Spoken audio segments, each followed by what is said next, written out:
এখনও দগদগে ঘা। 12ই এপ্রিল 2025। শামশেরগঞ্জের হিংসায় নিহত হরগোবিন্দ দাসের স্ত্রী, নিহত চন্দন দাসের মা পারুল দাস এখনও ভুলতে পারেননি সেই বীভৎস দিনের কথা। সেই স্মৃতি নিয়েই শনিবার প্রধানমন্ত্রী সভায় যাচ্ছেন পারুল দেবী।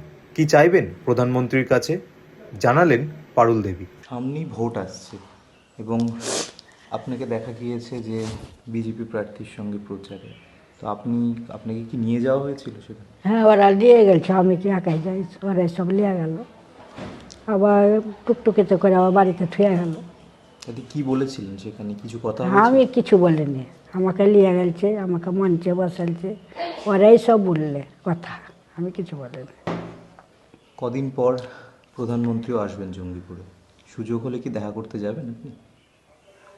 বলেছে তো কি বড় মা যেতে হবে, নিয়ে যাবো তাই বলেছে, কি যাব বলেছি। কি মনের কথা, একটু বিএসএর ক্যাম্প চাইবো বাঁচার লেগে, আর আমার ছেলেপেলে জানে বাঁচতে পারে, থাকতে পারে দেশে।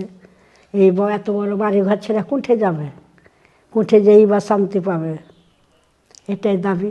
স্বামী সন্তানকে হারিয়ে এখনও দুঃসহ সেই স্মৃতি নিয়ে দিন যাপন করছেন পারুল দাস।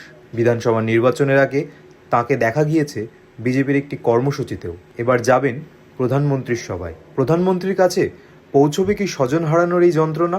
উত্তর দেবে সময়। Bureau report, imagine community media.